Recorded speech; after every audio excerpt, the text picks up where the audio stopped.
કેમ છો મિત્રો? આપણે જોઈ રહ્યા છીએ ધોરણ 10 સામાજિક વિજ્ઞાનનું 17મું ચેપ્ટર છે આર્થિક સમસ્યાઓ અને પડકારો, ગરીબી અને બેરોજગારી. હવે આ જે કહેવાય કે આ સળગતો પ્રશ્ન છે, બરાબર. ગરીબી છે, બેરોજગારી છે, વસ્તી વધારો છે, આ બધા પ્રશ્નો કેવા છે? એકબીજા જોડે રિલેટેડ છે. એજ્યુકેશન છે, સ્વાસ્થ્યને રિલેટેડ વસ્તુઓ છે, તો આ બધું એકબીજા ઉપર નિર્ભર વસ્તુઓ છે, બરાબર છે. તો ચલો આપણે ટાઈમ વેસ્ટ કર્યા વગર આપણે જોઈશું 17મું ચેપ્ટર છે આર્થિક સમસ્યાઓ અને પડકારો, ગરીબી અને બેરોજગારી. આ તમને વાંચવામાં કંટાળો પણ નહીં આવે અને સારી મજા આવશે તમને વાંચવામાં કે કેમ આવું બધું થતું હોય છે. ભારતીય અર્થતંત્રમાં કેટલીક ગંભીર અને જટિલ આર્થિક અને સામાજિક સમસ્યાઓ જેવી કે વસ્તી વધારો, ભાવ વધારો, કાળું નાણું, ગરીબી, બેકારી, ભૂખમરો, ભ્રષ્ટાચાર, આતંકવાદ વગેરેનો સમાવેશ થાય છે. જેમાં મુખ્ય આર્થિક સમસ્યાઓની વાત કરીએ તો ગરીબી, બેરોજગારી, ભાવ વધારો, વસ્તી વધારો, જે પૈકી ગરીબી અને બેરોજગારી વિશે આપણે વિગતે અભ્યાસ કરીશું. આમાં આપણે બે વસ્તુ જોવાની છે, ગરીબી અને બેરોજગારી. પણ આપણે જો ભારત દેશની વાત કરીએ તો આમાં કેટલા બધા છે. જો અહીંયા આપેલા છે ને કે કેટલી સમસ્યાઓ આપણે જોઈએ છે. વસ્તી વધારો છે, ભાવ વધારો, કાળું નાણું, ગરીબી, બેકારી, ભૂખમરો, ભ્રષ્ટાચાર, આતંકવાદ, આવી બધી વસ્તુઓ છે. આપણે આમાં ગરીબી અને બેરોજગારી વિશે થોડી વિગતે ચર્ચા કરવાની છે. ગરીબી તો સમાજનો એક મોટો વર્ગ તેના જીવનની મૂળભૂત અને પાયાની જરૂરિયાતો જેવી કે અન્ન, વસ્ત્ર, રહેઠાણ તથા શિક્ષણ અને આરોગ્યની સેવાઓ ન્યૂનતમ માત્રામાં પણ ભોગવવાથી વંચિત રહીને જીવન ગુજારતો હોય ત્યારે સમાજની તેવી સ્થિતિને વ્યાપક કે દારૂણી એટલે ગરીબી કહેવામાં આવે છે. આ એવી સ્થિતિ સમાજમાં રહેલી વ્યક્તિને ગરીબ કહેવાય. ગરીબ કોણ? પહેલાં તો ગરીબની ડેફિનેશન શું છે? તો કે ભાઈ જેની બેઝિક જરૂરિયાતો, બેઝિક નીડ ફૂલફિલ ના થતી હોય, જેવી કે અન્ન એટલે ખાવાનું, કપડાં અને રહેવાનું ઘર, અને શિક્ષણ અને આરોગ્યની સેવાઓ. તો આ રોટી, કપડાં, મકાન બેઝિક, બરાબર. આટલી વસ્તુ પણ ના જો ફૂલફિલ થતી હોય તો એને ગરીબ કહેવાય, બરાબર. એટલે બધા કહે ને ગરીબ હું, તો ગરીબ શું? તો આને ગરીબ કહેવાય. ગરીબી રેખા નીચે જીવતા લોકો એટલે બીપીએલ એટલે કે બિલો પોવર્ટી લાઇન. આપણે બીપીએલ પેલું આનું ફૂલ ફોર્મ બિલો પોવર્ટી લાઇન જ થાય છે. બીપીએલ જેના કાર્ડ હોય છે ને એ બધા ગરીબી રેખા. પણ ખરેખર તો અત્યારે બધું ચેન્જ થઈ ગયું છે, પણ હવે ડેટા એના એ જૂના ને જૂના ચાલે છે. બાકી બીપીએલ કાર્ડવાળા પાસે પણ ગાડી, બંગલા, ફોર્ચ્યુનર ગાડી હોય, પણ તોય બીપીએલ જ હોય કાર્ડ, બરાબર. તો આવું બધું હોય છે. હવે આ તો હવે ક્યારે સુધરશે શું ખબર છે. એ તો જે વર્ષોથી ચાલ્યું આવ્યું છે એ જ ચાલે છે, બરાબર. પણ ગરીબી ખરેખર શું હોય? કે જેને ખાવાના ફાફા પડતા હોય, રહેવા માટે ઘર ના હોય, કપડાં ના હોય પહેરવા માટે, બરાબર છે, આરોગ્ય સુવિધાઓ પૂરી ના મળતી હોય તો એને ગરીબ કહેવાય. પણ આપણે એવું ગરીબની ડેફિનેશન એવું છે કે જેની જોડે બીપીએલ કાર્ડ હોય ને એ બધા ગરીબ કહેવાય, પણ એવું ના હોય. હવે એ ક્યારે સુધરશે ખબર નહીં. ગરીબી એ ગુણાત્મક ખ્યાલ છે. ભારતમાં ગરીબીની વ્યક્તિના જીવનના લઘુત્તમ સ્તર તરીકે જોવામાં આવે છે. ગરીબી રેખા નીચે જીવતા લોકોને સામાન્ય લક્ષણો નીચે મુજબ જોવા મળે છે. એટલે ગરીબી રેખા માટે નીચે જીવતા લોકોમાં શું શું લક્ષણો હોય એ આપેલું છે. અહીંયા એક ફોટો પણ આપેલો છે, જુઓ. એક માજી ખાવા બનાવે છે, એના છોકરો જોવે છે, બરાબર. જે વ્યક્તિને, હવે ગરીબ એટલે કોને જુઓ તમે, કે જે વ્યક્તિને 2 ટંક પૂરતું ભોજન પણ ન મળતું હોય, રહેવા માટે પૂરતી માત્રામાં મોકળાશવાળી જગ્યા પ્રાપ્ત ન થતી હોય, ના છૂટકે ગંદા વસવાટ કે સ્લમ વિસ્તારોમાં વસવાટ કરવો પડતો હોય, જેની આવક નિર્ધારિત અપેક્ષિત આવક કરતાં પણ ઓછી હોય, જેનું આયુષ્ય રાષ્ટ્રીય આયુષ્ય દર કરતાં પણ ઓછું હોય, જેઓ મોટાભાગે નિરક્ષર હોય, જેઓ સતત પોષણક્ષમ આહારના અભાવે નાના મોટા રોગથી પીડાતા હોય, જેમના બાળકોની કુટુંબ આવકમાં વધારો કરવાની ફરજે ભણવાની ઉંમરે તેમને મજૂરી કે કામ ધંધે જવા મજબૂર કરવું પડે, જેમના બાળકોનું કુપોષણના લીધે બાળ મૃત્યુ દર ઊંચું જતું હોય છે. ગરીબી રેખા નીચે જીવતા લોકોનું જીવન ધોરણ ઊંચું લાવવા માટે સરકાર દ્વારા પ્રયત્નો કરાય છે. ગ્રામીણ અને શહેરી બંને વિસ્તારમાં ગરીબી રેખા નીચે જીવતા કુટુંબોની આવક ઘણી ઓછી છે. તેવા કુટુંબને અંત્યોદય કુટુંબો એટલે કે ગરીબી રેખા નીચે જીવતા કુટુંબ એટલે કે બીપીએલ કહે છે. હવે આવા બીપીએલ કાર્ડવાળા તમે આમાંથી એક બી લક્ષણ નહીં હોય, એમની જોડે બંગલા હશે, ગાડીઓ હશે ને બધું હશે ને બીપીએલ કાર્ડ લઈને ફરતા હશે, તો આનામાં સુધારો થવો જોઈએ કે આવા લોકોને એમાંથી કાઢી નાખવા જોઈએ. સરકારે આવા કુટુંબોને ઓળખીને કાઢીને રેશન કાર્ડના આધારે જાહેર વિતરણ વ્યવસ્થા શરૂ કરી છે. આ દુકાનોનો વ્યાજબી ભાવની દુકાનો કહે છે. આવા કુટુંબોને પ્રતિમાસ આવશ્યક ચીજ વસ્તુઓ જેવી કે અનાજ, ખાંડ, તેલ, મીઠું, કેરોસીન વગેરે પૂરી પાડે છે. આ દ્વારા તેમનું જીવન ધોરણ ઊંચું લાવવાનો પ્રયાસ થાય છે. ગરીબી રેખાનો ખ્યાલ સૌપ્રથમ WHO એટલે કે વર્લ્ડ હેલ્થ ઓર્ગેનાઇઝેશન નિયામક બોર્ડે રજૂ કર્યો હતો. ગરીબી રેખાની ગણતરી કે માપન હવે અનાજ, વસ્ત્ર, રહેઠાણ કે શિક્ષણ, આરોગ્ય, પીવાનું ચોખ્ખું પાણી, વીજળી, સેનિટેશન સુવિધા, વાહન પરિવહન વગેરે પાછળથી થતા વપરાશી ખર્ચ અને આવકને ધ્યાનમાં લઈ કેલેરી આધારના જીવન ધોરણ નિશ્ચિત સપાટી રેખા ગરીબી રેખા તરીકે ઓળખવામાં આવે છે. ગરીબી રેખાને ખ્યાલ સમય, સ્થળ અને સંજોગો કે પરિસ્થિતિ આવતા ફેરફાર મુજબ બદલાય છે. હવે ગરીબીનું માપન કઈ રીતે થાય કે ભારતની ગરીબી રેખા નીચે જીવતી વ્યક્તિઓની સંખ્યા જાણવા માટે 2 રીતો છે. કોઈ એક કુટુંબ દ્વારા વિભિન્ન વસ્તુઓ કે સેવાનો પાછળ કરવામાં આવતા ખર્ચને આધારે અથવા કુટુંબ દ્વારા મેળવેલ કુલ આવકને આધારે કુટુંબને એટલે કે વધુમાં વધુ 5 સભ્ય સંખ્યા નિર્ધારિત છે. એની વાત કરીએ છીએ ગરીબીનું માપન. હવે નિરપેક્ષ ગરીબી એટલે શું?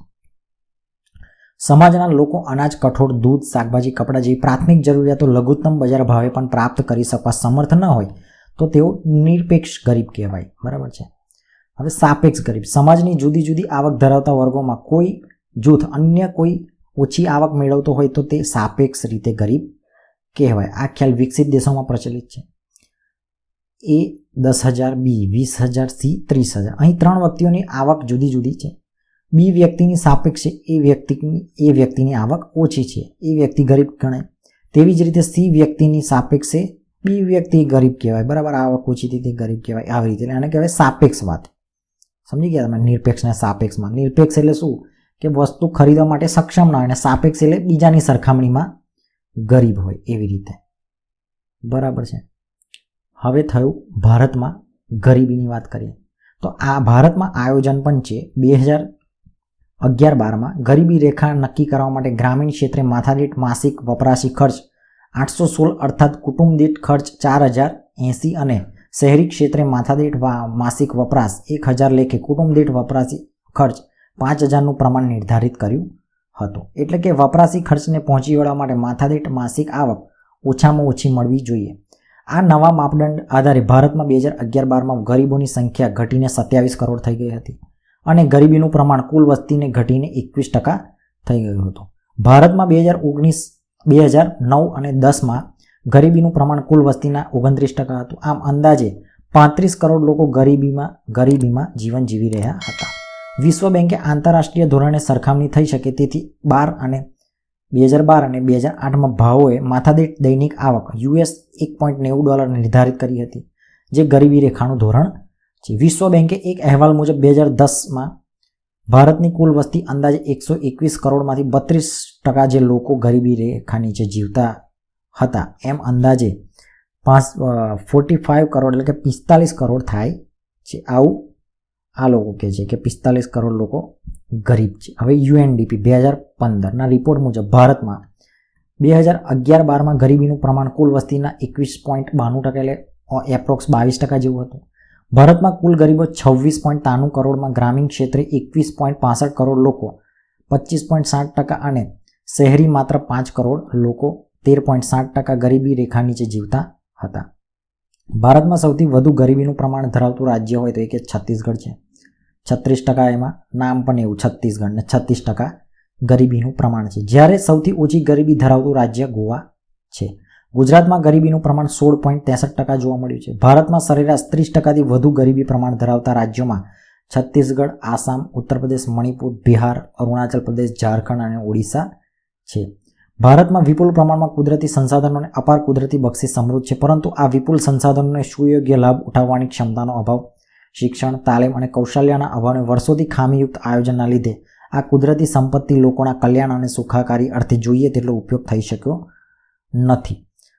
એના કારણે લોકોમાં ગરીબીનું પ્રમાણ ઘટ્યું નહીં. એમ કહેવાય છે કે ધનિક ભારતમાં ગરીબો વસે છે. એટલે એવું કહેવાય છે. કેમ? કારણ કે ભારત તો ધનિક છે, ભારતની અંદર ઘણી બધી સંપત્તિ છે, પણ એમાં ગરીબો વસે છે. ગ્રામીણ ક્ષેત્રે વસતા ગરીબોમાં મોટા ભાગે જમીન વિહોણા, ખેતમજૂરો, ગૃહ ઉદ્યોગો કે કુટીર ઉદ્યોગના કારીગરો, સીમાંત ખેડૂતો, ભિક્ષુકો, વેઠિયા મજૂરો, જંગલ કે પહાડી વિસ્તારમાં રહેતા લોકો, જનજાતિઓ, કામચલાઉ કારીગરો જેઓ ગરીબી રેખા નીચે જીવન જીવી રહ્યા છે. શહેરી ગરીબો તો કે શહેરી વિસ્તારમાં વસતા ગરીબો, કામચલાઉ મજૂર, બેરોજગાર, દૈનિક શ્રમિક, ઘર નોકર, રિક્ષા ચાલક, ચાલ નાસ્તાની લારી ગલ્લા, હોટલ ઢાબા પર ઓટો ગેરેજમાં કામ કરતા શ્રમિકો, ભિક્ષુકો જેઓ પોતાની ન્યૂનતમ જીવન જરૂરી વસ્તુઓ સંતોષી શકતા નથી, એ ગરીબી સબળી રહ્યા છે. આ બધા શહેરીવાળા ગરીબ. હવે ગરીબી ઉદ્ભવવાના કારણો કયા કયા છે એ જોઈએ. તો ગરીબીના મૂળિયા શહેર કરતાં ગ્રામ્ય વિસ્તારોમાં ઊંડે સુધી વિસ્તરેલા જોવા મળે છે. એના કારણો નીચે મુજબ છે. કૃષિ ક્ષેત્રે અપૂરતો વિકાસ અને અપૂરતી સિંચાઈની સવલતોને કારણે કૃષિ ક્ષેત્રમાં મળતી આવકમાં ઘટાડો. ખેતી સિવાયના સમયમાં વૈકલ્પિક રોજગારીની તકોનો અભાવ, એટલે ખાલી ખેતી જ કરતા હોય, બીજી કોઈ આવક ના હોય. ગ્રામીણ ક્ષેત્રે અન્ય રોજગારીનું જરૂરી જ્ઞાન, શિક્ષણ અને કૌશલ્યોના તાલીમના અભાવના કારણે. જ્ઞાતિ પ્રથા તથા રૂઢિઓ પરંપરાઓના કારણે રીત રિવાજો પાછળ ગંજા ઉપરાંત ખર્ચાના કારણે દેવામાં ડૂબે છે. આમ બિન ઉત્પાદક ખર્ચાઓમાં વધારો થાય છે. નિરક્ષરતાનું પ્રમાણ વધુ હોવાથી શોષણ અને અન્યાયનો ભોગ બને છે, તેમજ સરકારી યોજનાની માહિતીના અભાવે લાભ ઉઠાવી શકતા નથી. આર્થિક નીતિના અને ઘડતરમાં છેવાડાના માનવીની જરૂરિયાતો તેમના આર્થિક હિતોના ઉપેક્ષા થવાથી રોકડિયા પાકોને પ્રોત્સાહન મળતું અને ખાદ્ય પાકોનું ઉત્પાદન ઘટ્યું. અનાજ, કઠોળ વગેરેની અછત સર્જાઈ, તેના ભાવો વધ્યા, જેથી 2 ટંક ભોજન પણ પ્રાપ્ત ન થવાથી આર્થિક સુધારાનો અમલ થકી ગ્રામીણ અર્થવ્યવસ્થા પડી ભાંગી, કુટીર અને લઘુ ઉદ્યોગો ખલાસ થઈ ગયા અને સ્થળાંતર વધ્યું, એટલે ખેતીની આવક ઘટવાથી. એટલે આ બધા ગરીબીના કારણો છે. બરાબર. ગરીબો કુપોષણ અને વિવિધ રોગોના શિકાર બને છે. આરોગ્ય વિષયક ખર્ચા અને આવક સ્થિર જ રહી, એટલે આરોગ્યના ખર્ચા વધ્યા અને આવક તો સ્થિર જ છે, એટલે સારવાર દવા પાછળ શું છે, ખર્ચો વધે. ટેકનોલોજી અને ફેરફાર આવતા પરંપરાગત વ્યવસાયો, કુટીર ઉદ્યોગો પડી ભાંગ્યા અને સ્થાનિક બજારો બંધ થતાં બેકારીમાં વધારો થયો. વસ્તી વૃદ્ધિ દર વધ્યો, મૃત્યુ દર ઘટ્યો, સરેરાશ આયુષ્યમાં વધારો થયો. શ્રમની કુલ માંગમાં કરતાં શ્રમનો પુરવઠો વધ્યો અને બેકારી વધી. બીજી બાજુ તેમની જીવન જીવવાની જરૂરિયાતો વસ્તુઓની માંગ સામે ઉત્પાદન ઘટતા ભાવ વધ્યા. ખરીદ શક્તિમાં ઘટાડો થયો, જીવન ધોરણ કથડ્યું અને ગરીબીમાં વધારો થયો. આ બધા એના કારણો છે કે કેમ ગરીબી વધી. હવે ગરીબી નિવારણની વ્યૂહરચનાઓ કઈ રીતે છે? તો ગરીબીનું ગરીબીનું 20 ચક્ર ભારતમાં પકડ જમાવી રહ્યું છે. તે માટે મુખ્ય કારણોની સંક્ષિપ્તમાં સમજ કેળવવાની, તેના આધારે ગરીબીની ઘટાડવામાં કેવા પ્રકારની વ્યૂહરચના અપનાવવી જોઈએ તેનું સરળ થઈ પડશે. બરાબર છે. અત્યાર સુધીમાં 11 પંચવર્ષીય યોજના પૂરી થઈ ગઈ છે. ત્યાં સુધીમાં ભારતીય અર્થતંત્રમાં, વિકાસમાં, રણનીતિમાં અને કાર્ય યોજનામાં ગ્રામીણ ક્ષેત્રે કરવામાં આવેલી ઉપેક્ષા મુખ્યત્વે જવાબદાર છે. એટલે ગ્રામીણ લોકોને શું કરે, એ લોકોને બહુ ગણકારે નહીં, અને જે બધી યોજનાઓ એ શહેરી વિકાસને ફોકસ કરતી હોય. ભારતીય અર્થતંત્રનું સુવર્ણ શિખર ભલેને શહેરોમાં હોય, પરંતુ તેના મૂળિયા તો ગામડામાં જ છે. ગામડું જ ભારતનું અર્થતંત્રનું હૃદય છે. તેથી તે ધબકતું અને સમૃદ્ધ રાખવા માટે અંદાજપત્રોમાં મોટો હિસ્સો ગ્રામોદ્ધાર પાછળ ખર્ચાવો જોઈતો હતો. ભારતનો સાચો આર્થિક વિકાસ અને સામાજિક વિકાસ અને સાંસ્કૃતિક વિકાસ ગામડાઓના વિકાસ દ્વારા જ શક્ય છે. તેથી હવે વર્તમાન સરકારે ગ્રામોદય ભારત ઉદય નામના કાર્યક્રમ દ્વારા ગ્રામોદ્ધાર થકી દેશોદ્ધાર અને મૂળ વિચારને અમલમાં મૂકીને કેન્દ્ર અને રાજ્ય સરકાર ગરીબી નિર્મૂલન માટે ગ્રામીણ ક્ષેત્રે માળખાગત સુવિધાઓ, કૃષિ ક્ષેત્રે વિકાસ અને ગૃહ ઉદ્યોગ અને કુટીર ઉદ્યોગ, લઘુ ઉદ્યોગ વિકાસ પર સવિશેષ ભાર આપીને અનેક નવી યોજનાઓ અને કાર્યક્રમો અમલમાં મૂક્યા છે. એના દ્વારા રોજગારીની તકો સર્જાશે, પરિણામે આવક વધતા ગરીબી ઘટશે. એટલે આ એમના તકો પૂરી પાડે છે. આઝાદી પછી વર્ષોમાં આયોજનમાં ગરીબી હટાવવાના સૂત્ર સાથે સરકારે મોટા પાયે અને ભારે અને ચાવીરૂપ ઉદ્યોગોના વિકાસ પર વિશેષ જોક આપ્યો હતો.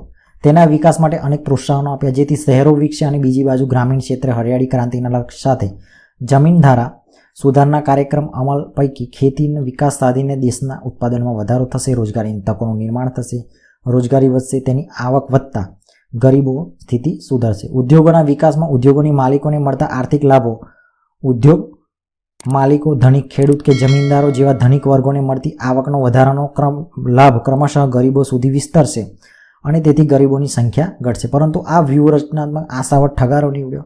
દેશમાં આર્થિક વિકાસની ગતિ ધીમી રહી. મંદ આર્થિક વિકાસની સાથે આવકની અન્યાયી અને અસમાન વહેંચણી થતાં આવક અને સંપત્તિનું કેન્દ્રીકરણ સમાજના ટોચના અમુક ધનિકના હાથમાં જ રહ્યું. આમ આર્થિક વિકાસના લાભોનું વિસ્તરણ ન થતાં ગરીબાઈની સ્થિતિ કોઈ સુધારો ન થયો.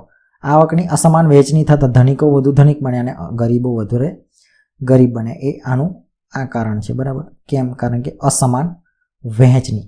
હવે સરકારે આવકની અસમાનતા દૂર કરવા માટે કરવેરાની નીતિમાં ગરીબોને જીવન જરૂરિયાતો વસ્તુઓ મળી રહે, તેનું ઉત્પાદન વધે, તે હેતુથી ધનિકોની વપરાશી ચીજ વસ્તુઓ કે સેવાના મોજશોખ કે ભોગવિલાસની ચીજ વસ્તુઓ અને સેવાઓ પર તેની આવક ઉપર ઊંચા દરે કરવેરા લાદ્યા અને તેની સાથે ગરીબોની ચીજવસ્તુઓ પાછળ વપરાશી ખર્ચ ન વધી જાય, આવકના મોટો હિસ્સો જીવન પાયાની જરૂરિયાતો સંતોષવા પાછળ ખર્ચાઈ ન જાય તે કાળજી રાખવાની અને વપરાશી જીવન જરૂરિયાતો વસ્તુઓ જાહેર વિતરણ પ્રણાલી એટલે કે પીડીએસ હેઠળ વ્યાજબી ભાવની દુકાનો એટલે કે એફપીએસએસ દ્વારા નિયત જથ્થામાં રાહત દરે ઘર આંગણે પૂરી પાડી અને તેમના જીવન ધોરણને ઊંચું લાવવાનો વ્યૂહ અપનાવ્યો હતો. આમ ધનિક વર્ગની વસ્તુઓનું ઉત્પાદન ઘટે અને ઉત્પાદનના સાધનોની ફાળવણી ગરીબોની ચીજવસ્તુઓના ઉત્પાદન તરફ વધે તેવા પ્રયાસો સરકારે કર્યા છે. આમ ગરીબોની રોજગારી વધે, કાર્યક્ષમતા વધે, ઉત્પાદકતા વધે અને અંતે આવકમાં વધારો થાય તો જીવન ધોરણ પણ સુધરી શકે એવા પ્રયાસો સરકારે હાથ ધર્યા.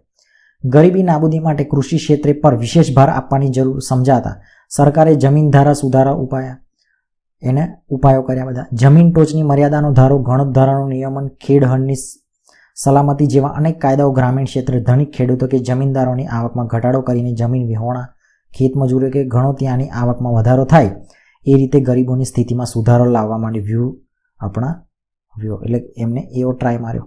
પછી છે સરકારે કૃષિ અને કૃષિ ઉપર આધારિત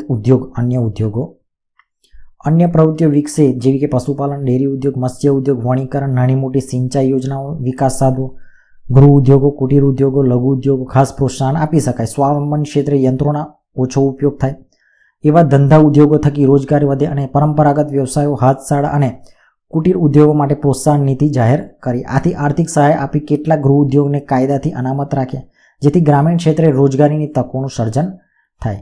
ગ્રામીણ યુવકોને વૈકલ્પિક રોજગારી માટે તકો મળી રહે તે હેતુથી શિક્ષણ, તાલીમ અને કૌશલ્યમાં વધારો થાય એવા પ્રબંધો કર્યા જેથી તેમનામાં રોજગારીલક્ષી ક્ષમતાનો વિકાસ થાય. રોજગારીમાં નવા ક્ષેત્રો ખુલ્યા જેથી આવક વધી અને પરિણામે તેમની સ્થિતિમાં સુધારો લાવવાની વ્યૂહરચના રૂપે અનેક કલ્યાણકારી રોજગારી કાર્યક્રમો સરકારે અમલમાં મૂક્યા. સરકારના પ્રયત્નો બધા હતા. પછી પાંચમાની અંદર એવું કહે છે કે સરકારે ગ્રામીણ ક્ષેત્રે શિક્ષણ, સ્વાસ્થ્ય, વસવાટી, રોજગારી, કુટુંબ નિયોજન, સંદેશાવ્યવહાર, આંતર સુવિધાયુક્ત માળખા સુધાર્યા.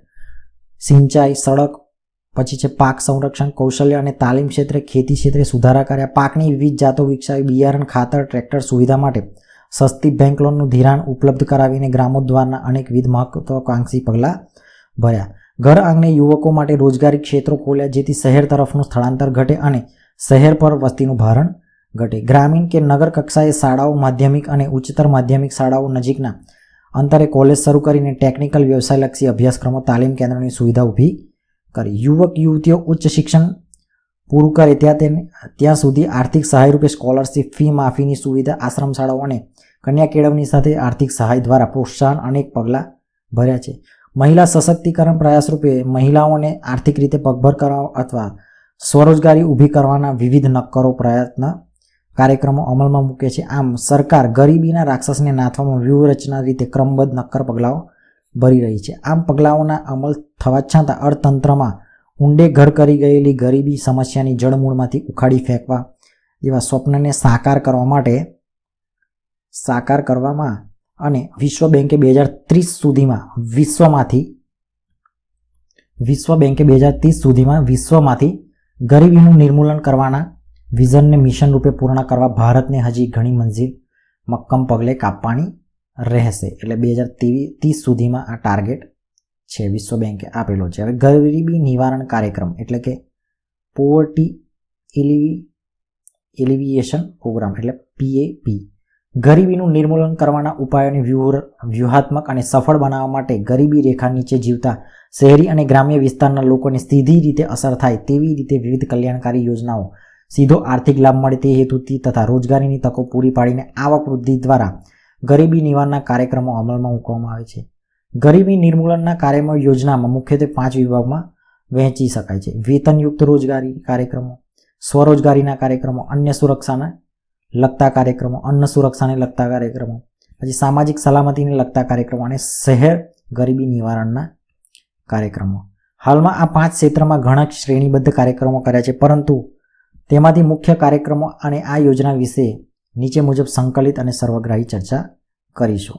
એની નીચે આપણે વાત કરીશું બીજી કે કૃષિ વિકાસ.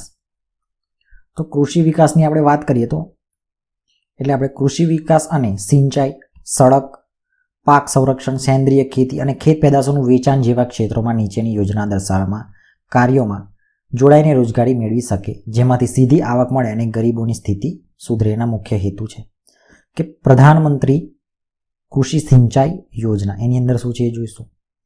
તો કે પ્રધાનમંત્રી કૃષિ સિંચાઈ યોજના, રાષ્ટ્રીય કૃષિ યોજના અન્વયે ખેતીમાં વૃદ્ધિનો દર વધારો થાય, કૃષિ સંલગ્ન વિભાગ વિકસે, સિંચાઈની સગવડોમાં વધારો કરવો, જમીનને સિંચાઈ હેઠળ આવરી લેવી, ટપક સિંચાઈ પદ્ધતિથી સિંચાઈ કરવા, પ્રત્યેક ખેતરને પાણી મળે જેથી જળ સંકટને નાથવા માટે નાના મોટા મધ્યમ કદના ચેકડેમ ઊભા કરવા જેવા અનેક પગલાં ભરીને ખેડૂતોને ખેતી જોખમ અને દેવામાંથી બચાવવાનો તથા રોજગારી દ્વારા આવક પૂરી પાડીને ગરીબીમાંથી ઉગારવાનો પ્રયત્ન છે. પ્રધાનમંત્રી ફસલ બીમા યોજના અન્ય ખેત સુરક્ષા વીમા યોજનાને વધુ સુગ્રથિત કરીને કુદરતી આફતોમાંથી ખેડૂતોને થતી નુકસાનીથી આર્થિક ટેકો પૂરી પાડવા સહાય કરવી, ટેકાના ભાવે કપાસની ખરીદીમાં બોનસ અને પાકના નુકસાનને વળતર આપવાનું શરૂ કર્યું, ભાવોની સ્થિરતા માટે ક્ષતિમુક્ત કૃષિ ભાવ પંચની રચના કરી. હવે રાષ્ટ્રીય પેયજળ કાર્યક્રમ હેઠળ પ્રત્યેક ખેતરને પાણી હયાત કેનાલમાં માળખા સુધારવા, જમીન ધોવાણ અટકાવવું, અનુસૂચિત જનજાતિના ખેડૂતોને નવી ટ્યુબવેલ,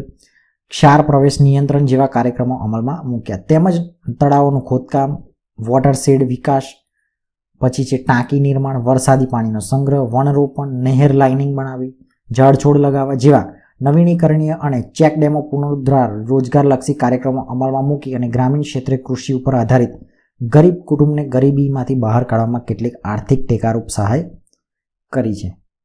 આવું બધું ઓન પેપર બોલતું હોય બધું, બરાબર છે. રાજ્ય સરકાર પણ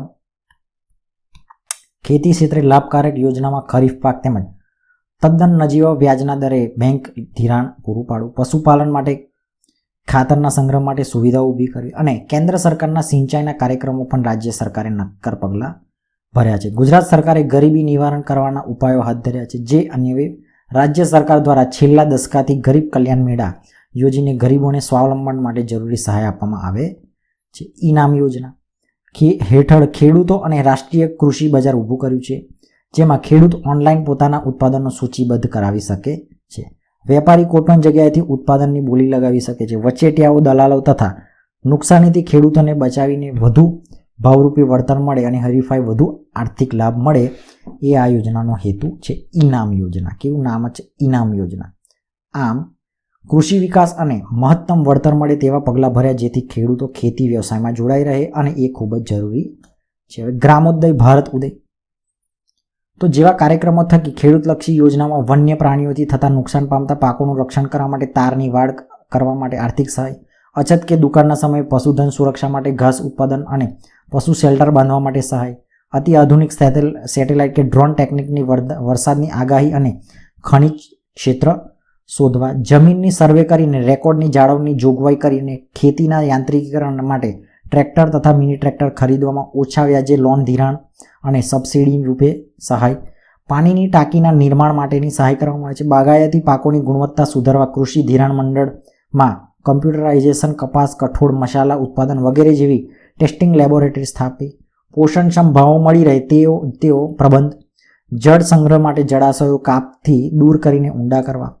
મોટા કરવા અને ખેત તલાવડીનું નિર્માણ, જળાશયોની કેનાલ અને કાસની સફાઈ અને લંબાઈમાં વધારો કરવો, જળ મંદિરોનું પુનઃ સ્થાપન અને ચેકડેમ રિપેરિંગ અને જળ સંગ્રહની શક્તિમાં વધારો કરવા માટે જેવા અનેક કાર્યક્રમો હાથ ધર્યા છે, જેમાં ખેતી સિવાયના સમયમાં રોજગારી મળે અને ગ્રામીણ ક્ષેત્રે કાયમી સંપત્તિનું નિર્માણ થાય. આમ ખેડૂતો દેવામાંથી ઉગારવા માટે પ્રયાસો વિવિધ પ્રકાર સરકારી સહાય પૂરી પાડવા પ્રયત્ન કેન્દ્ર અને રાજ્ય સરકાર આ યોજનામાં કરેલો છે. હવે દીનદયાળ ઉપાધ્યાય ગ્રામ જ્યોતિ યોજના, એમાં શું છે જોઈએ તો કે શું નામ છે? દીનદયાળ ઉપાધ્યાય ગ્રામ જ્યોતિ યોજના ગ્રામીણ ક્ષેત્રે કોઈપણ જાતના અવરોધ વિના 24/7 રાત અને દિવસ સતત વીજળીનો પુરવઠો પૂરો પાડવો, ઘરોમાં અને ખેતરમાં રાહત દરે વીજળી પૂરી પાડવી, દેશભરમાં વીજળીની સુવિધા વિનાના 18,000 ગામડામાં વીજળી પહોંચાડવાની નવી લાઈનો, નવા વીજ સબસ્ટેશનો સ્થાપવા તથા કૃષિ ક્ષેત્રે વીજળીના સાધનોની ખરીદીમાં સબસિડી રૂપે સહાયતા પૂરી પાડી અને ગરીબ ખેડૂત જે છે એની આવકમાં ટેકો પૂરો પાડવાનો પ્રયાસ છે. સૌર ઉર્જા દ્વારા વીજળી મેળવવા સોલાર ટેકનિકના સાધનો અને સબસિડી પૂરી પાડવામાં આવે છે. આદિવાસીઓના સર્વાંગી વિકાસ માટે વનબંધુ કલ્યાણ યોજના હેઠળ સહાય. આ બહુ ફેમસ છે, વનબંધુવાળી. આદિવાસી મહિલાઓને પશુપાલન માટે સંકલિત ડેરી વિકાસ રોજગાર યોજના હેઠળ કૃષિ વિષયક અને બાગાયતી ખેતી વિકાસ માટે વેલાવાળા પાકો માટે મંડપ બનાવવા માટે સહાય. સજીવ ખેતી ગ્રેડિંગ અને પેકેજિંગની તાલીમ માટે માર્ગદર્શન પૂરા પાડવામાં આવે છે. સમરસ છાત્રાલયો અને સ્માર્ટ આશ્રમની શાળાઓ સ્થાપી. સેન્દ્રિય ખેતીને પ્રોત્સાહન આપવા રજિસ્ટ્રેશનમાં ફીમાં સહાય, ખેત સામગ્રી ખરીદીમાં સહાય, ખેડૂતોને તાલીમ શિક્ષણની વ્યવસ્થા, ઓછા દરે ધિરાણ, યોગ્ય બજાર વ્યવસ્થા ઊભી કરવા જેવા પગલાં ભરીને પર્યાવરણની જાળવણી કરી અને ખેતીમાં ખર્ચમાં ઘટાડો કરાય એવી યોજના છે. શું છે? સેન્દ્રિય ખાતરની પ્રોત્સાહન. હવે મુખ્યમંત્રી ગ્રામ સડક યોજના હેઠળ આ જે યોજના છે એના હેઠળ શું છે તો જુઓ, તો રસ્તાઓમાં કામોનું આયોજન કરવું, ગામડાઓને એકબીજા સાથે સડક માર્ગોથી તથા હાઈવેથી જોડાયેલા રહે તે માટે ગ્રામ પંચાયતોને સહાય આપી. શૌચાલયો બાંધવા માટેના કાર્યો જેવા રોજગારલક્ષી કાર્યક્રમો અમલમાં છે. મા અન્નપૂર્ણા યોજના. આના હેઠળ ગુજરાત સરકાર દ્વારા તમામ અંત્યોદય કુટુંબને અને ગરીબી રેખા નીચે જીવતા લોકો, શહેર અને ગ્રામીણ વિસ્તારના લોકોને કુટુંબ દીઠ પ્રતિમાસ 35 કિલોગ્રામ અનાજ મફતમાં વિતરણ કરવું અને ગરીબ અને એવા મધ્યમ વર્ગ પરિવારને સસ્તા દરે પ્રતિમાસ વ્યક્તિ દીઠ 5 કિલોગ્રામ અનાજ અને 2 રૂપિયે ઘઉં પ્રતિ કિલો, ચોખા 3 રૂપિયે પ્રતિ કિલોના વાજબી ભાવે આપવામાં આવે છે. બરાબર, આ તો તમને ખબર જ હશે. દુકાનો દ્વારા આપીને રાજ્યની 3.82 કરોડ જનતાને આ યોજના હેઠળ આવરી લેવાની અન્ન સુરક્ષા બક્ષી છે. જેથી આવકનો મોટા ભાગનો અનાજ પાછળ ખર્ચાતો બચશે. જે બચત થકી અન્ય વપરાશી વસ્તુઓ ખરીદ ગરીબ વ્યક્તિના મુખ પર સ્મિત લાવીને જીવન સ્તરમાં સુધારો લાવવાનો યોજનાનો હેતુ છે. હવે સાંસદ આદર્શ ગ્રામ વિકાસ યોજના. આ છે સાંસદ આદર્શ ગ્રામ યોજના. આ હેઠળ સંસદ દ્વારા મત વિસ્તારમાં દત્તક લીધેલ ગામમાં શિક્ષણ, આરોગ્ય, રોજગારી સુવિધાઓ વધારીને અદ્યતન સુવિધાસભર આદર્શ ગ્રામની રચના દ્વારા સ્થળાંતર અટકાવવું, સાર્વજનિક કાયમી મિલકતો ઊભી કરવી, સારા જીવનની તકોનું નિર્માણ કરવું, ગ્રામોદ્ધાર, સાંસ્કૃતિક વારસાનું જતન, સામાજિક સમરસતાના કાર્યક્રમો દ્વારા રોજગારીની ઊભી કરવાના પ્રયાસ કરવા, માનવ વિકાસના વધારો કરવો અને જેમાં ઉમદા હેતુઓ રહેલા છે. એ આ છે સંસદ આદર્શ. એટલે જે સાંસદ હોય એ ગામ દત્તક લે અને એનું બધું હેન્ડલિંગ કરે. મહાત્મા ગાંધી રાષ્ટ્રીય ગ્રામ રોજગાર બાંહેધરી યોજના બહુ ફેમસ છે, રાહુલ ગાંધીવાળી. એનું નામ છે મનરેગા. બરાબર છે, નરેગા નહીં, મનરેગા. મહાત્મા ગાંધી રાષ્ટ્રીય ગ્રામીણ રોજગાર બાંહેધરી યોજના. મનરેગાનો રોજગારલક્ષી કાર્યક્રમ આપના ગામમાં આપનું કામ સાથે મળે છે, વાજબી દામ અને સૂત્ર સાથે ખૂબ જ લોકપ્રિય યોજના છે. જેમાં રાજ્યના ગ્રામીણ વિસ્તારમાં રહેલા કુટુંબો, તેના પુખ્ત વયના સભ્યો, 18 વર્ષથી કે ઉપરના શારીરિક શ્રમ કરી શકે તેવા, બિનકુશળ કામ કરવા ઈચ્છુક તેવા દરેક કુટુંબની જીવન નિર્વાહની તકોમાં વધારો કરવા માટે કુટુંબ દીઠ એક સભ્યને નાણાકીય વર્ષમાં 100 દિવસની એટલે કે રોજના 7 કલાક પ્રમાણે વેતનયુક્ત રોજગારી આપવાનો ઉદ્દેશ્ય છે. એટલે કુટુંબ દીઠ એક સભ્યને 100% રોજગાર, એમ એવી રીતે સરકારે નિર્ધારિત કરેલી વેતન દરે દૈનિક વેતન ચૂકવાય છે. જો કામ માગ્યા પછી સરકાર કામ પૂરું પાડવામાં નિષ્ફળ જાય તો નિયમ મુજબ તેને બેકારી ભથ્થું ચૂકવવામાં આવે છે. અહીં ગ્રામ વિકાસના કાર્યો, વ્યક્તિગત શૌચાલયો બાંધવા, વ્યક્તિગત કૂવા, જમીનની સમતળ કરવાના કાર્યો, બાગાયતી કાર્યો, ઇન્દિરા આવાસ યોજના મજૂરીના કાર્યો, ઢોર છાપરી જૈવિક ખાતર બનાવવું, મરઘા બકરી માટેના શેડ, માછલી સુકવણી યાર્ડ, કેનાલ સફાઈ, જળ સંગ્રહના કાર્યો, રસ્તાના વણીકરણ જેવા અનેક કાર્યો કરાવીને પ્રત્યેક કુટુંબને નિશ્ચિત વેતનયુક્ત રોજગારી આપવાની બાંહેધરી આપી તેઓને ગરીબી રેખા ઉપર લાવીને તેમના જીવન સ્તરને સુધારવાનો કાર્યક્રમ છે. એટલે 100 દિવસ માટે ફિક્સ તમારે રોજગારી મળે એવી રીતે ઘરનો એક વ્યક્તિને. હવે છે મિશન મંગલમ. નામ જ એવું છે, મિશન મંગલમ.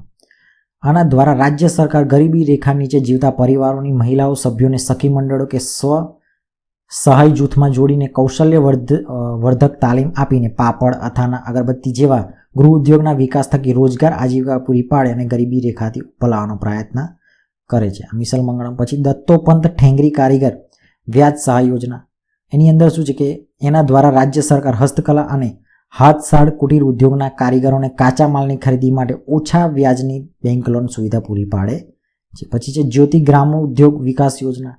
આની અંદર ગ્રામીણ વિસ્તારમાં આવક અને ઉદ્યોગના સાહસિકતા માટે બેરોજગારોને ગ્રામ્ય વિસ્તારમાં ઉદ્યોગ સ્થાપવા માટે પ્લાન્ટ, યંત્ર સામગ્રી, વીજળી, જમીન વગેરે આર્થિક સહાય મળે છે. સબસિડી પૂરી પાડી સ્વરોજગારીની તકો ઊભી કરવાનો હેતુ છે. સ્ટાર્ટઅપ ઇન્ડિયામાં નવા આઈડિયા સાથે બેરોજગાર યુવાન ઉદ્યોગ સાહસિકોને તાલીમ, મફત વીજળી, જમીન અને આર્થિક સહાય પૂરી પાડવામાં આવે છે. આ હતી જ્યોતિ ગ્રામોદ્યોગ વિકાસ યોજના. પછી આ તમે એસટી બસ પર આવા બધા પોસ્ટરો જોયા હશે. વાજપાઈ બેંકેબલ યોજના. શહેર અને ગ્રામીણ બેરોજગારની જેની ઉંમર 18 થી 65 વર્ષની છે અને 4થું ધોરણ પાસ હોય અને તાલીમ આપીને ઉદ્યોગ માટે વારસાગત કારીગરનો ધંધો નિયત રકમનું ધિરાણ પૂરું પાડવાનો સ્વરોજગારનો કાર્યક્રમ અમલમાં છે.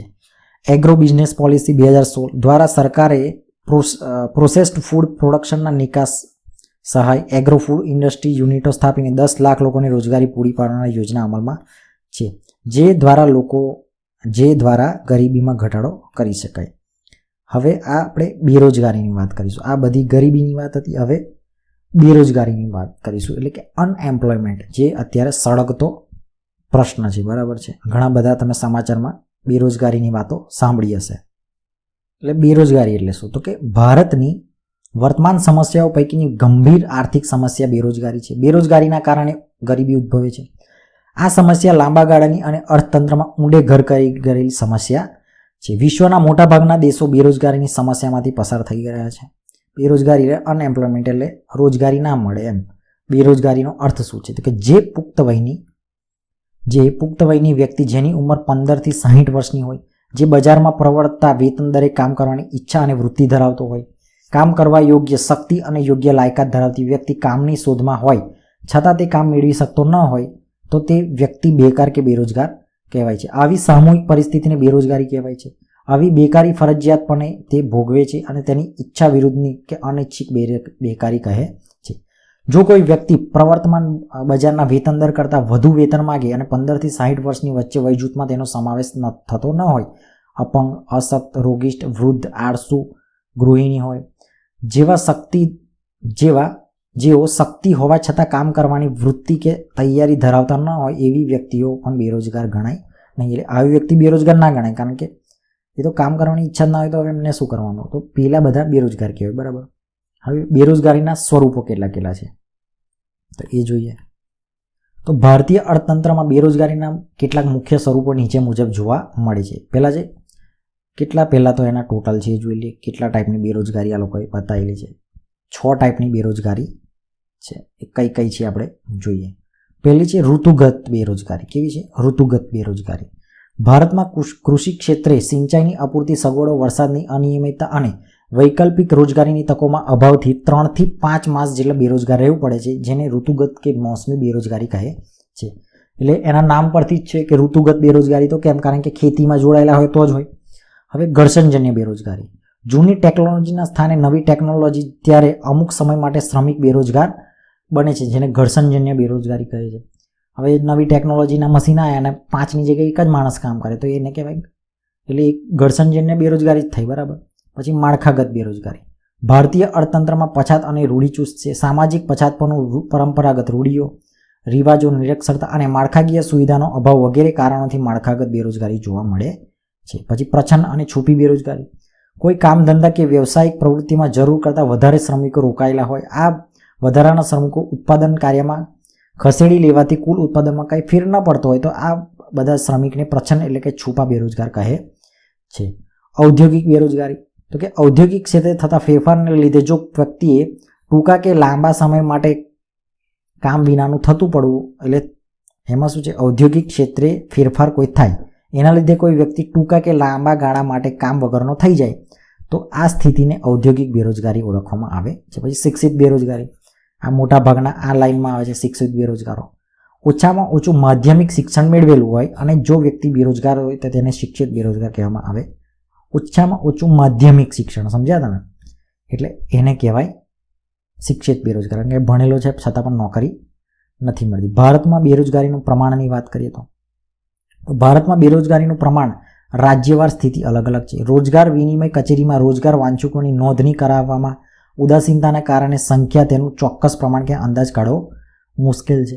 તેમ છતાં ભારતની શ્રમ અને રોજગાર મંત્રાલય દ્વારા નેશનલ સેમ્પલ સર્વે ના આધારે ભારતમાં બેરોજગારીની વ્યાપકતાનો ખ્યાલ આવે છે. 2011ની વસ્તી ગણતરી 116 મિલિયન લોકો રોજગારી શોધમાં હતા.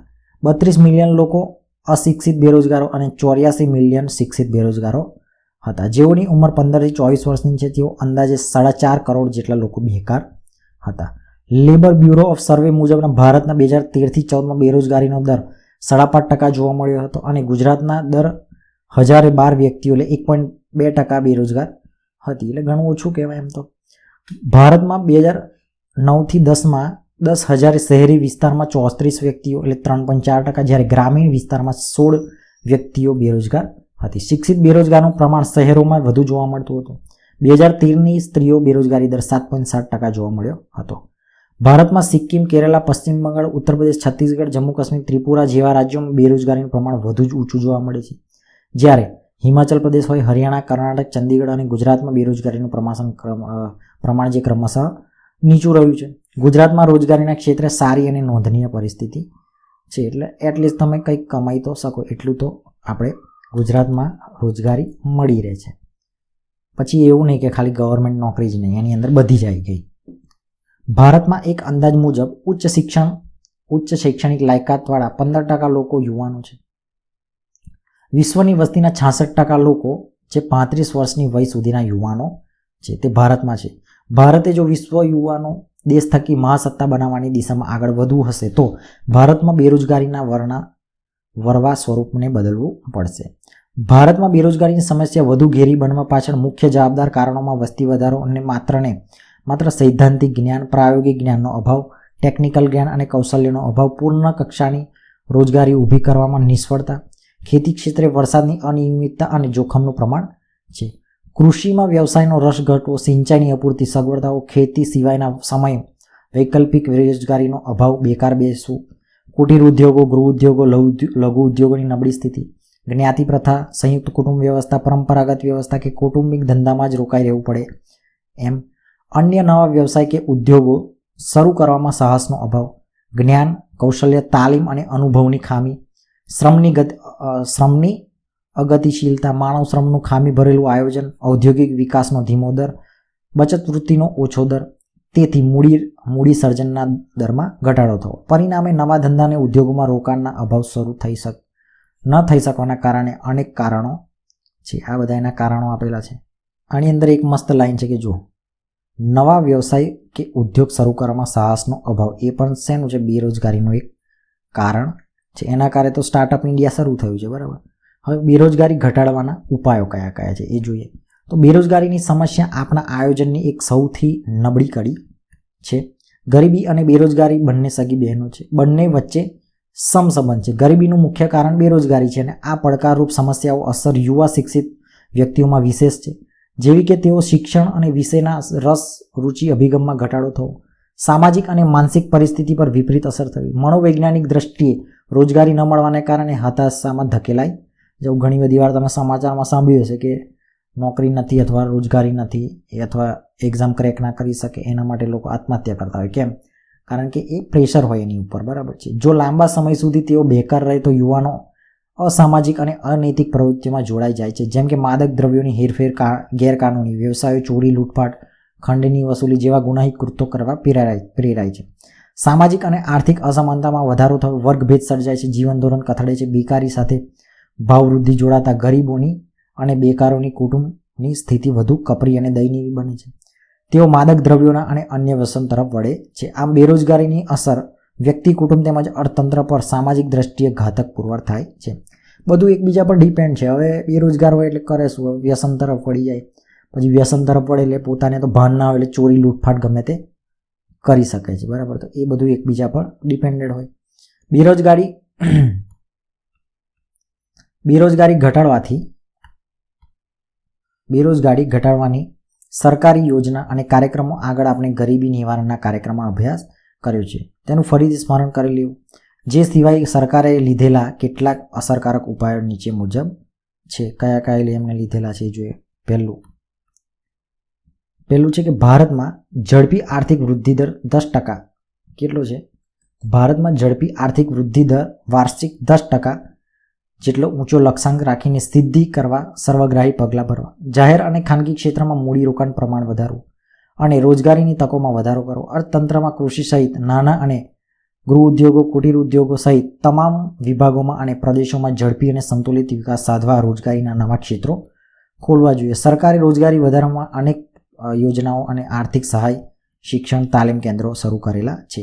શ્રમ પ્રધાન ઉત્પાદન પદ્ધતિ અને આધારિત વપરાશી વસ્તુઓના ઉત્પાદન કરતા એકમો, નાણાં અને લઘુ ઉદ્યોગો, ગ્રામ ઉદ્યોગો, હાથશાળા અને હસ્તકલા કારીગરી લગતા હુનર ઉદ્યોગો વિકાસ હાથ ધરવો જોઈએ. તે માટે યોજનામાં પ્રોત્સાહક નીતિઓ અમલમાં મૂકવી. ગ્રામીણ ક્ષેત્રે ખેતી સિવાયની સમયની બેરોજગારી ઘટાડવા અને ખેતરમાં એકથી વધુ વખત પાક લઈ શકાય એવી પદ્ધતિઓ વિકસાવી. નવી જમીન ખેડાણ હેઠળ લાવી પ્રત્યેક ખેતરને પાણી અને વીજળીની સુવિધાઓ ઉપલબ્ધ કરવી. નાની મોટી સિંચાઈ યોજના, ડેમો, ચેક ડેમ, જળાશયો, નહેરો, ટ્યુબવેલ, બંધો, પછી સડકોના બાંધકામની પ્રવૃત્તિઓ, ખેતી સંલગ્ન પ્રવૃત્તિઓ, મરઘા અને બતકા, મત્સ્ય ઉછેર, પશુપાલન, ડેરી ઉદ્યોગ, વણીકરણના કાર્યક્રમો ગ્રામીણ ક્ષેત્રે ઓછા મૂડીરોકાણ વધુ લોકોને રોજગારી પૂરી પાડી શકે છે. એ અમુક મુજબ રોજગારી આયોજન કરવું જોઈએ.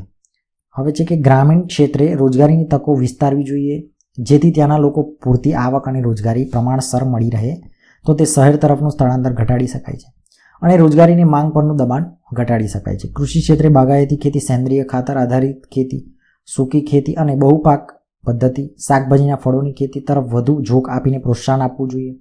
ગ્રામીણ ક્ષેત્રે શિક્ષણની ગુણવત્તા અને પ્રમાણ વધે તે માટે વધુ ધ્યાન આપવું જોઈએ. ગ્રામીણ ક્ષેત્રે માનવ વિકાસને ટકાવી રાખવા માટે તેમજ આરોગ્ય, શિક્ષણ, પીવાનું ચોખ્ખું પાણી, પૌષ્ટિક આહાર, વીજળી, રસ્તાઓ, બેન્કિંગ, વીમો, ઇન્ટરનેટ, સંદેશાવ્યવહાર, મોજ શોખની સવલતોમાં વધારો કરીને જળ સંચયની પ્રવૃત્તિઓ, સાર્વજનિક સ્થાયી મિલકતોનું નિર્માણ કરીને સ્થાનિક ઉદ્યોગોનો વિકાસ અને પ્રોત્સાહન આપીને રોજગારીમૂલક કાર્યક્રમો અપનાવીને ગ્રામીણ લોકોના જીવનના ગુણાત્મક અને પરિણાત્મક સુધારો લાવવાનો મુખ્ય હેતુ રહેલો છે.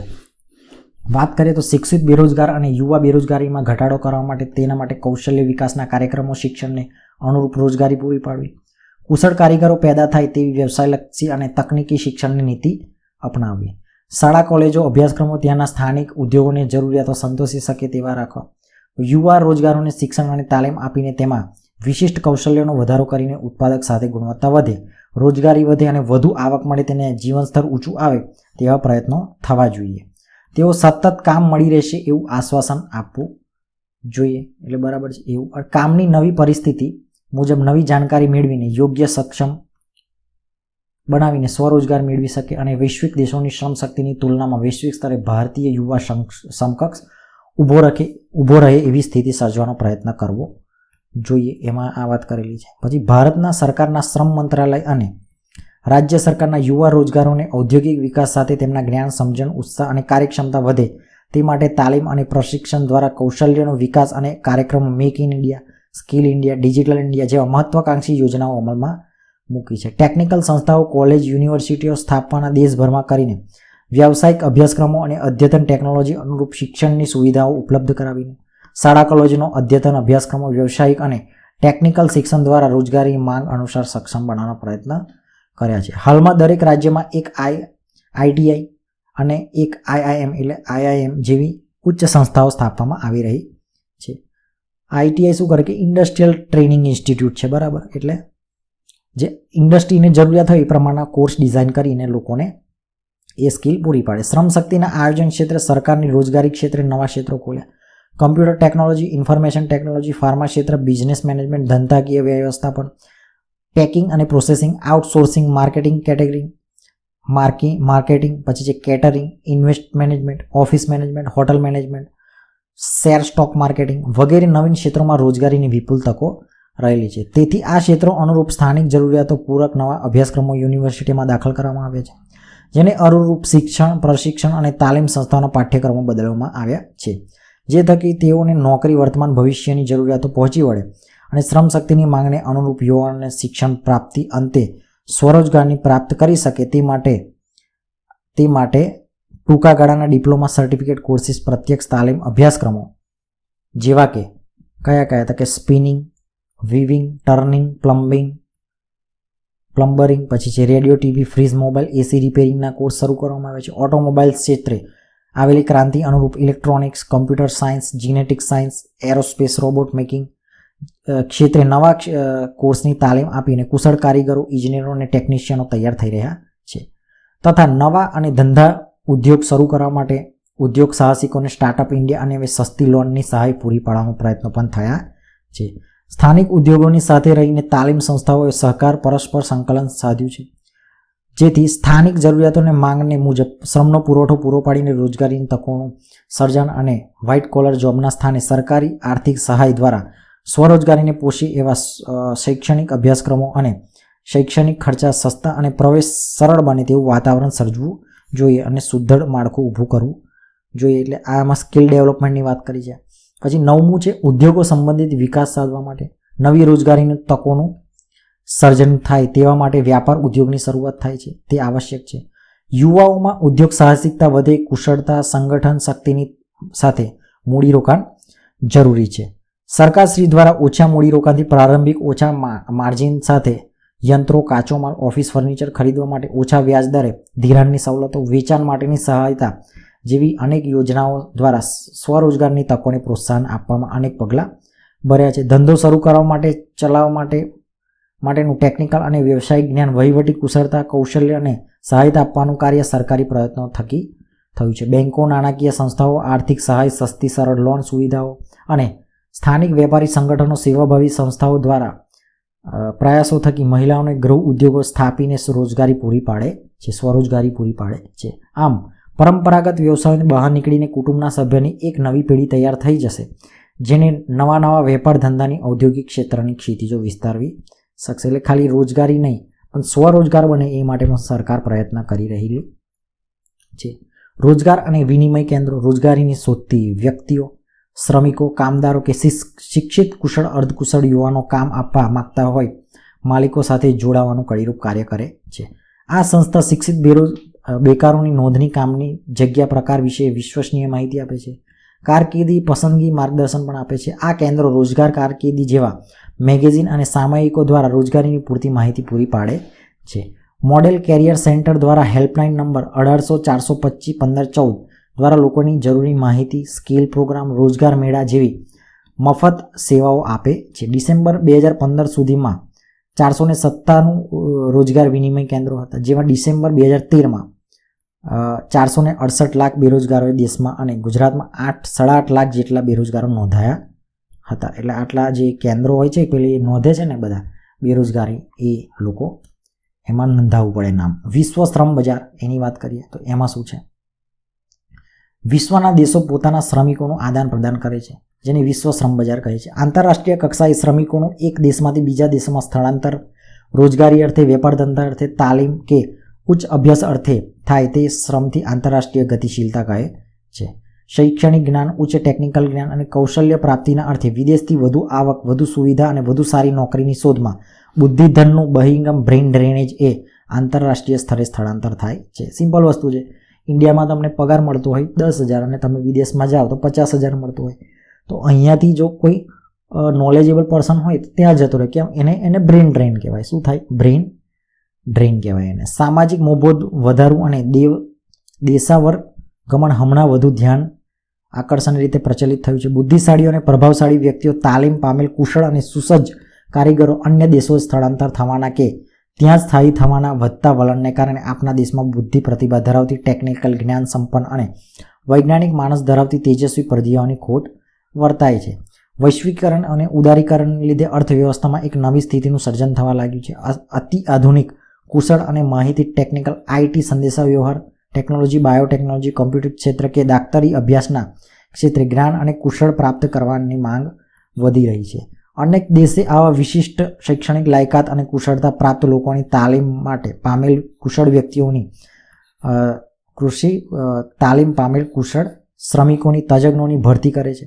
તેમજ આકર્ષવા લોભામણી યુક્તિ કે પ્રવૃત્તિ રીતસર અપનાવે છે. ઔદ્યોગિક એકમોની હરીફાઈમાં ટકી રહેવા માટે પોતાને જરૂરી હોય તેવી આવશ્યક લાયકાત, પછી જ્ઞાન કૌશલ્ય પ્રાપ્ત કર્મચારીને ઉચ્ચ તાલીમ આપવા વિદેશોમાં તાલીમ અર્થે મોકલે છે, જે આંતરરાષ્ટ્રીય સ્થળાંતરનો એક ભાગ છે. જેમ કે આ પ્રકારે વિદેશોમાં નોકરી ધંધા અર્થે જવાથી દેશમાંથી વિદેશમાંથી ચલણ સ્વરૂપે આવક પ્રાપ્ત થાય છે. આ રીતે વિદેશી ધન દેશમાં વધતા આ વિદેશી કમાણીથી દેશમાં વિદેશી ચલણ કે હુંડિયામણની સમસ્યાઓ કંઈક અંશે હળવી બને છે.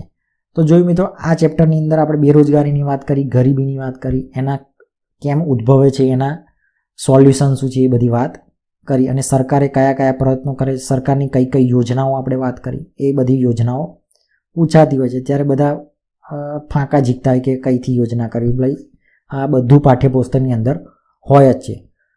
તો મળીશું મિત્રો નેક્સ્ટ વિડીયોમાં આગળના ટોપિક સાથે. ત્યાં સુધી જ આમ જ તૈયારી કરતા રહો, અને જો ચેપ્ટર તમને ગમ્યું હોય અથવા કામ ગમ્યું હોય તો તમને આવી જ રીતે જો તૈયારી કરવા માંગતા હોય પાઠ્યપુસ્તક આધારિત, તો તમે ચેનલને સબસ્ક્રાઈબ કરી શકો છો. મળીશું નેક્સ્ટ વિડીયોમાં.